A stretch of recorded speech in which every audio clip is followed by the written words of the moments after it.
disse: Senhor, lembra-te de mim quando vieres no teu reino.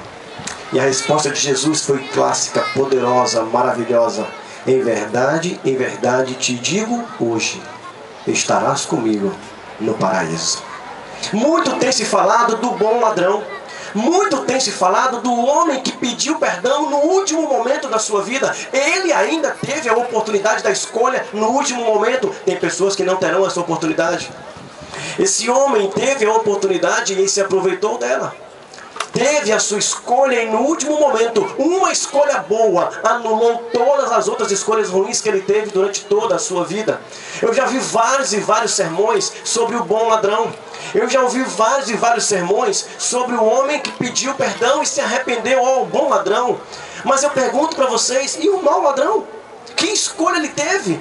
Por que Jesus não fez um apelo para ele ali? Um apelo de última hora? Ele não conta a parábola que ele deixou 99 ovelhas e foi atrás de uma? Não conta a parábola que a dracma perdida foi encontrada, que o filho pródigo foi, o pai esperou, procurou, caminhou em busca do filho pródigo? Porque não coube o apelo final de Jesus para o ladrão que estava à sua esquerda? Você já se perguntou isso?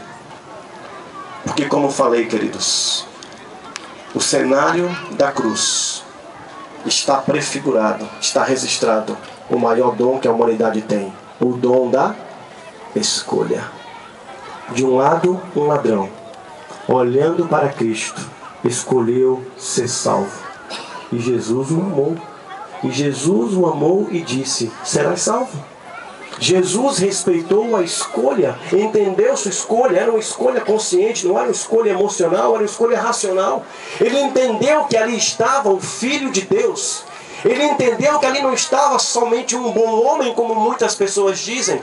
Jesus foi um como Buda, foi um como Maomé, Jesus foi um talvez aí como Mahatma Gandhi, foi um aí como qualquer um outro homem que já existiu.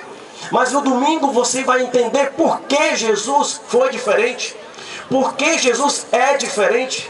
Porque talvez todos esses homens que eu citei, você pode ir na sepultura dele e vai encontrar lá a sepultura deles, e talvez com restos mortais deles. Mas no domingo você vai entender por que Jesus é diferente, olhando para esse lugar aqui. Jesus olhou para o homem que estava à sua direita, o amou e disse: estarás comigo no paraíso. Mas do lado esquerdo, Jesus também o amou? Sim, Jesus também o amou, respeitando a sua escolha, respeitando a sua decisão, respeitando o que ele escolheu para ele. Jesus te ama quando você faz as suas escolhas. E te ama a tal ponto de dizer: filho, é isso que você quer? Não é o melhor para você, não é o que eu gostaria para você, mas se é o que você quer, eu permito que você faça. Eu deixo com que você faça. Eu estou falando aqui para centenas de pais. E só quem é pai sabe como é duro, muitas vezes, deixar o filho seguir o próprio caminho. É assim ou não é, pai? Porque nós queremos o melhor para os nossos filhos. E quando eles escolhem coisas ruins, nós choramos. Nós queríamos fazer outras escolhas. Queremos talvez melhores maridos, melhores esposas para os nossos filhos. Mas eles tomam a própria decisão. E quando eles tomam decisões erradas, doem na gente. Mas nós os amamos a tal ponto de permitir que eles se decidam por si mesmos. E foi isso que Jesus fez. Amou o ladrão a tal ponto de respeitar a sua decisão. Jesus amou até o fim. Amou um que escolheu ser salvo e amou o outro que escolheu se perder. Eu lembro de uma história contada por um colega de ministério, um pastor. Ele estava dando estudo bíblico a um senhor empresário, um homem que realmente era muito intelectual. E esse homem passou 1 semana, 2 semanas, 3 semanas estudando a palavra de Deus, estudando a Bíblia.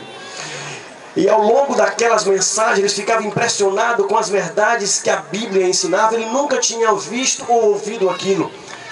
Quando chegou ao final do estudo bíblico, ele virou para o pastor e falou: pastor, eu entendo perfeitamente o que o Senhor disse. Eu acredito piamente no que está escrito nesse livro preto. Tudo que o Senhor falou sobre o céu e o inferno eu acredito. Sobre Deus e Satanás eu acredito. Que Deus é amor eu acredito. Que Satanás é ódio, é mágoa e angústia eu também acredito. Sei que o céu vai ser um lugar extraordinário. O céu vai ser um lugar que todos deveriam e querem e precisam ir. Mas pastor, eu quero ir para o inferno. Eu quero me perder. Eu quero seguir o meu caminho. Vocês sabem, e seguir o seu caminho. Seguir o seu caminho. 3 meses mais tarde, o que se ouviu foi que numa rodovia, aquele homem, voltando do seu trabalho, tentou fazer uma ultrapassagem, perdeu o controle e chocou-se drasticamente com uma carreta.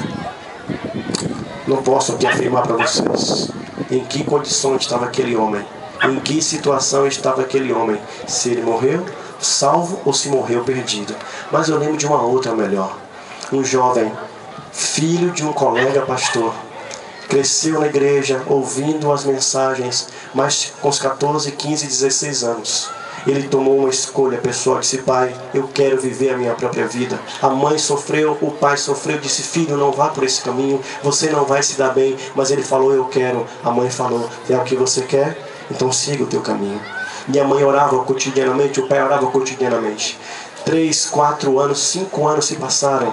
19 anos, aquele jovem, por um convite de amigos da igreja, ele foi assistir um sermão de um colega pastor.